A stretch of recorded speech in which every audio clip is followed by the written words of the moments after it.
Okay. Two person are in the railway carriage where there are 6 vacant seats. In how many different ways can they seat themselves? So in this question, there is no word which says, okay, it's permutation, or there is no word called combination there. And you know that it is complete two different thing when you do, like you have seen the example, 3P2 and 3C2 are giving you different answer, right? Because here it ends with the selection of 2 from 3. But here it goes further more step, meaning first 2 things are selected out of 3, and among these two things you are again arranging. So that's why you will get a different answer here and a different answer in this case. Making sense? So in this question, since there is no word which is no word combination or permutation, that is why from the question itself, from the situation, you have to make out whether it is combination question or whether it is permutation question. So if you read out the question, it says it's in a railway carriage where you see that there are 6 available seats. 1, 2, 3, 4, 5, 6. So, seat number 1, seat number 2, there are 6 seats. But there are only 2 people coming in. Yes or no? So 2 people needs how many seats? Only 2. Now the question is, does it matter? For example, if I select seat 1 and seat number 2, selection is done. Seat number 1 and seat number 2. 2 of the selection is done. Now, do you have to go further more step? Meaning, does it make difference if I choose 1 for, okay, let's say 2 of the captains are coming in. Boys captain sitting in 1 and girls captain sitting in seat number 2. Girls captain sitting in seat number 1 and boys captain sitting in seat number 2. So does it make a difference, or is it make sense?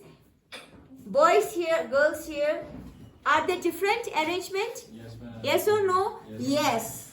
Because it's talking about seat. The right hand side, left hand side matters. That is why this question has to be directed to permutation. Are you getting my point? So how many options are given to us? 6. There are 6 available seats. And from 6 available seats, you just need 2. Because there are only 2 people. So you just have to find 6P2. Now what we know is, we at least know that there is a formula. If you do not have calculator, you can actually use the formula, which says NPR equals to N factorial N minus R factorial. So in the place of N here, you have 6. So 6 factorial divided by the difference of these 2 numbers. 6 minus 2 factorial. So which is 6 factorial over 6 minus 2 is 4 factorial. Now, which one is bigger? 6. So you know that when you are expanding the factorial, when you expand the factorial, the number will become less. And your factorial sign will disappear when it reaches 0. So you see, right? Your numbers are getting lesser and lesser. Hence, to catch hold of 4 factorial, it's better you start from the bigger number. Because bigger number are becoming less. So what I'm trying to make us see here is, if you expand the number 6 here, you do not have to go further more, right? Because you see that in the denominator you have 4 factorial. So when factorial is removed, the other numbers you can just multiply. So 6 5 is 30. That means there are 30 different ways like 2 people can sit. So 30 ways, meaning seat number 1 and seat number 2. First you select. So the boy will sit here, the girl will sit here. Girl will sit here, boy will sit here. 2 ways are already here. Yes or no? Why select 1 and 2? You can select seat number 1 and seat number 3. Boy can sit here, girl can sit here. Similarly, girl, boy. So if you expand like this also, you will find out that there are 30 ways. Got it? Yes or no? Okay. So now that's one question here. So what you can do is, after reaching back home, you can try out this exercise question. Okay? Got it? So I'll send this in your forum. Now this is quite interesting question. Example number 3. How many numbers are there between 100 and 1000 such that 2 is in the unit place? You know what's unit place, right? Yes or no? Unit means, okay, can anyone tell me, if I give you number 12, 1, 2, 12, which number is in the unit place? So if I give you number 12, which digit is in the unit place? 1 and 2. Buddha, which number is? 2 is in the unit place.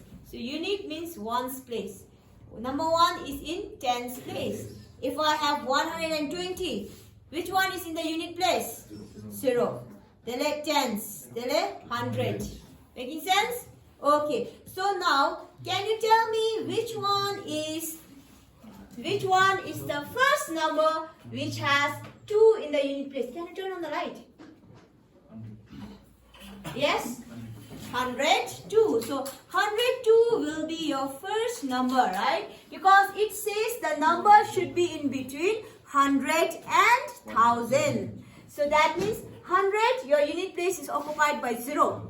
If you go to 101, the next number, it also disqualifies because they are saying specifically 2 should be in the unit place, right? So which means 102 is your starting number.